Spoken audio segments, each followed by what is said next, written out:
My name is Jonah, and welcome to Bisaya Classroom!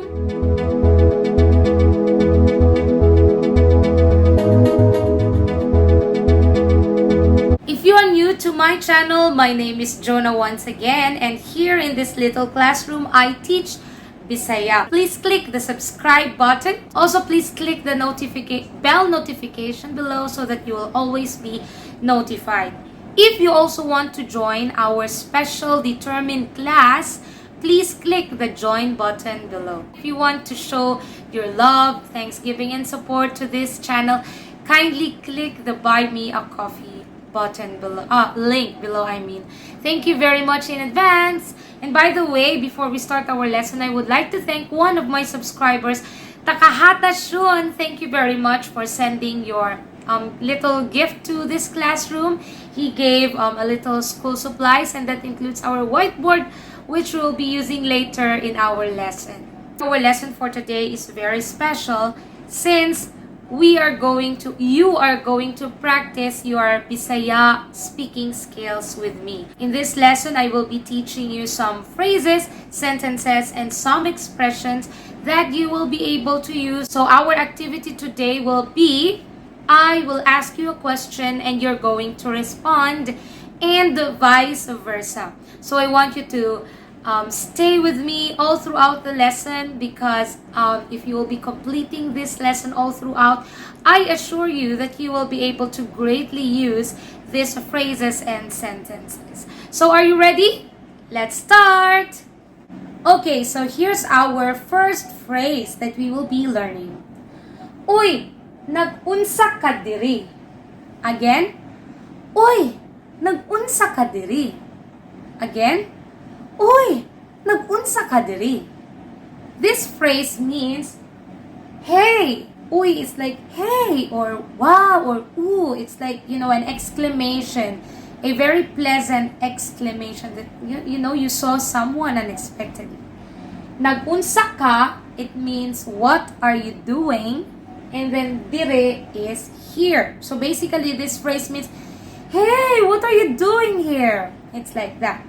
It's commonly said when you unexpectedly met someone on a certain place. Like when you went to a beach, a very beautiful beach, and your friend is also there unexpectedly. So you're very delighted. Wow, they're here. Uy, nagunsa ka diri. Uy, what are you doing here? Okay, so this is a very good conversation starter rather than the very common, uy, kumusta ka? You remember kumusta ka? It means how are you? Usually, they will just respond, maayo man, meaning I am good. And that ends the conversation. But when you use this phrase, uy, nagunsa ka diri, it actually encourages more details between both of you, and you can start your conversation.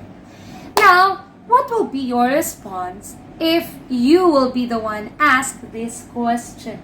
Uy, nagunsa ka diri. Alright, here are the possible or the suggested responses that you can use. Number 1, laag-laag lang kauban si. Again, laag-laag lang kauban si, and then you can insert the name. So for example, if you're there with Jane, or if you're there with me, Jonah, so you could just say, laag-laag lang kauban si Jonah, like that. Okay? Okay, let's review the previous question. Uy, nagunsa ka diri. What's your response? Use this response. Laag-laag lang kauban si Ber. Okay, Ber, short for subscriber. Okay, laag-laag lang kauban si.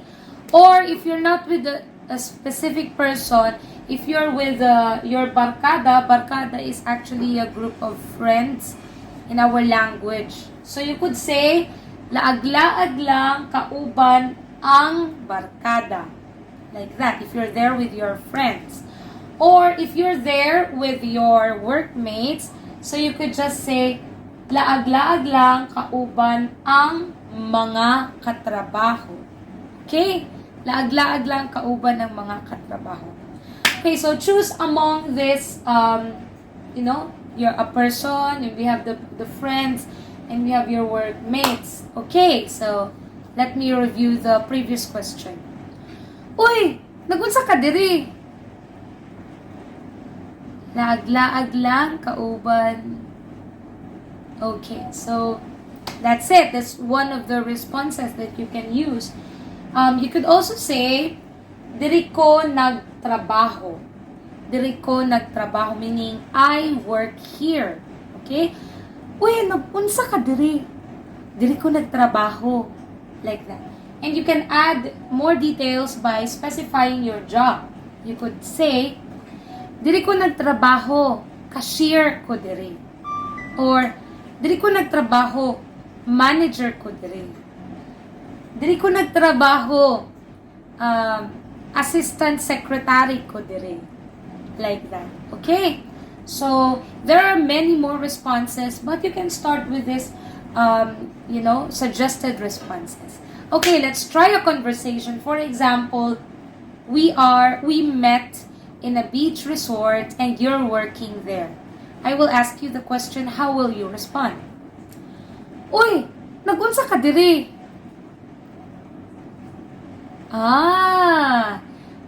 Nagtrabaho ka diri. Okay? Here's our next question. Mag-unsa ka karong blank?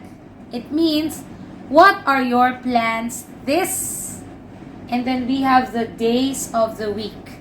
It's like, for example, you're inviting someone on a special activity. So you could ask them what are their plans or what are they doing. What are they doing this coming Friday, or what are their plans this coming Saturday? So mag-unsa ka karon, it actually means mag-unsa ka, it means what will you be doing or what are you doing? That's mag-unsa ka. Then karon, this coming, and then we have the day. So for Sunday, it's Domingo. Mag-unsa ka karong Domingo? Or Monday, that's Lunes. Mag-unsa ka karong Lunes? Tuesday is Martes. Mag-unsa ka karong Martes? Wednesday is Miyerkules. Mag-unsa ka karong Miyerkules? Thursday is Huwebes. Mag-unsa ka karong Huwebes? Friday is Biyernes. Mag-unsa ka karong Biyernes? Saturday is Sabado. Mag-unsa ka karong Sabado? Okay? Okay, so let's go back to the previous phrase that we have learned. For example, we met in a certain beach.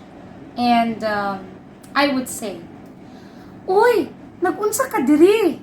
And then you would say, diri ko nagtrabaho, cashier ko diri. And then I would reply, okay.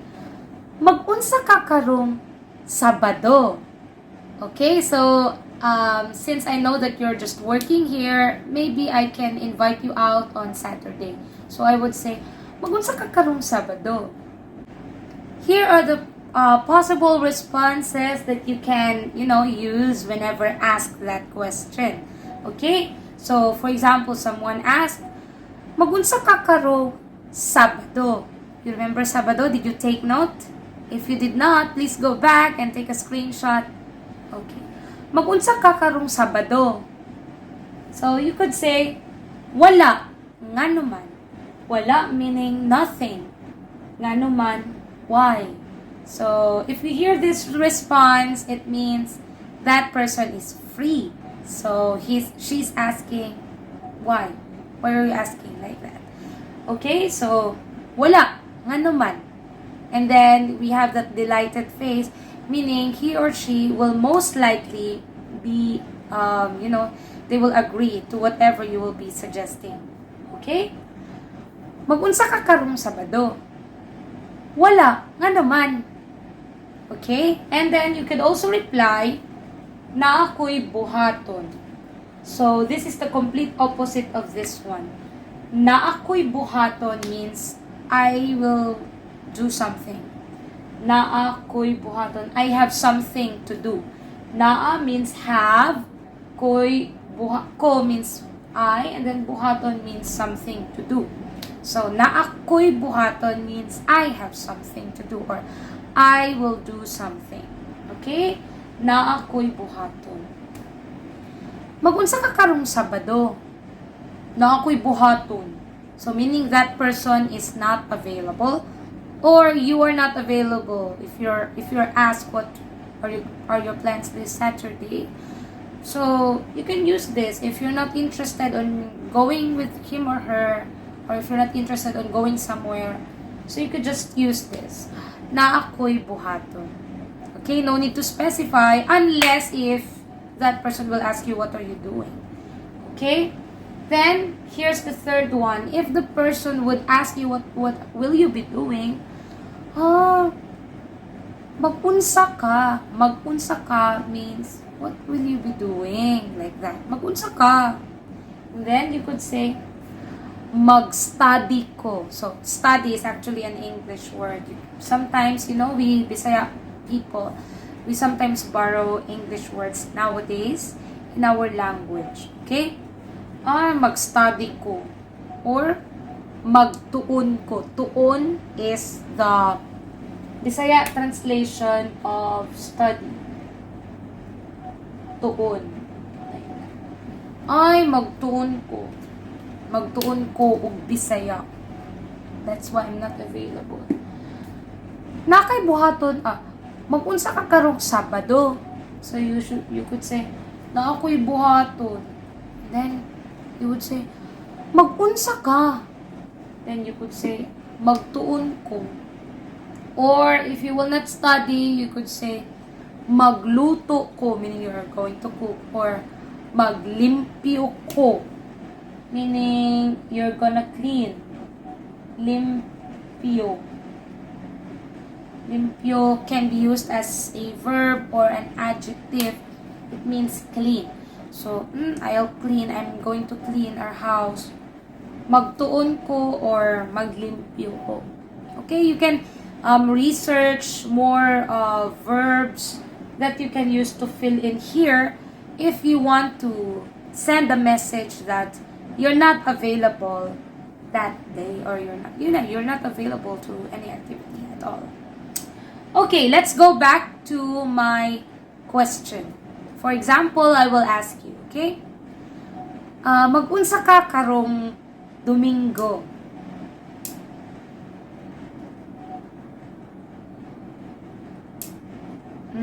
Okay. If you would say, wala nga naman, I could proceed with manglaag ta. Manglaag ta means, let's go out, let's chill out. You remember last time, that was our lesson. I will put the link of that video so that you can watch that lesson as well after this lesson. Okay? Or you could say, if the person would say, wala nga naman, you could say, mag-swimming ta, or mangaon ta sa restaurant, or mangaon ta meaning let's eat out in a certain restaurant. Like that. So, again, if you hear this response, you can immediately proceed with your suggestion. Okay? Otherwise, with this one, you could just say, sige, sunod na lang. Meaning, alright, next time, sige, sunod na lang. Okay, let's have a role play. Let's go back to the very first question that I asked. We unexpectedly met in the beach. Okay? So, I would ask, uy, nagunsa ka diri? And you would reply, diri ko nagtrabaho. Cashier ko diri. So, for example, that's your reply. Then I would say, mag-unsa ka karong Domingo? And then you would reply, wala, nga naman. So, I would say, manglaag ta. Okay? Alright, here is our last question and response today. Okay? It's, kumusta dito sa, and then the place, guwapo dito, or nindot dito. Okay, let's take it one by one. Kumusta dito sa, for example, let's say, Davao. Davao is a place. It's where I live. Okay? Kumusta dito sa Davao? Meaning, how's Davao? Or, how is that place? Okay? Kumusta? Meaning, you're asking, how is that place? What are the details about that place? Okay?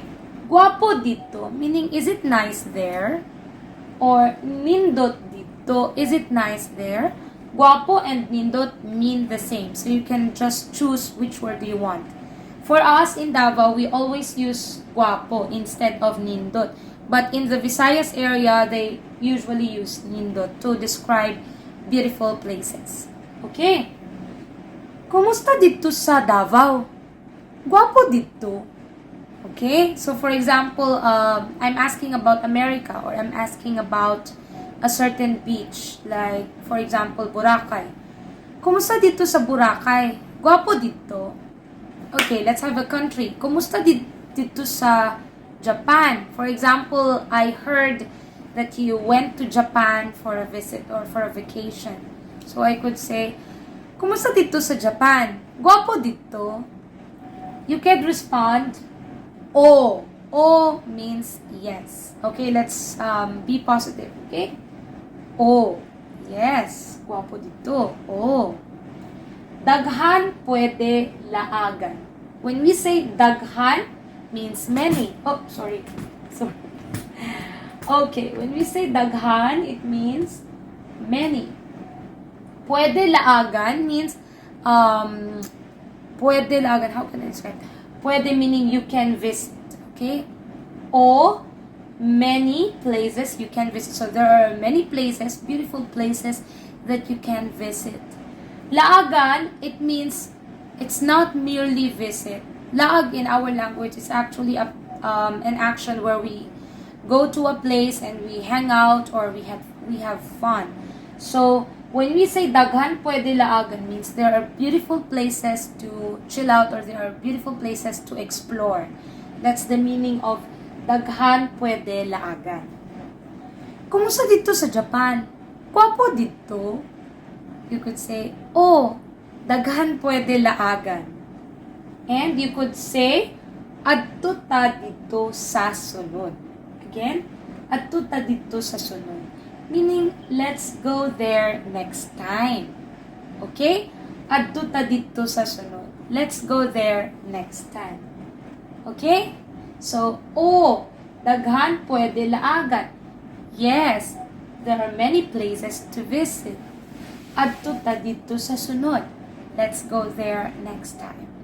Okay? So, for example, I am the one asking you, Hoy, kumusta dito sa Amerika? Guwapo dito? O, daghan pwede laagan? Adto ta dito sa sunod. Yes! Makaadto na ko sa sunod. Okay, it means yes or yes, I can at last come there soon or visit there soon.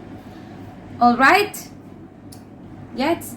Okay, so let's go back from the very beginning, from the very first phrase that I told you.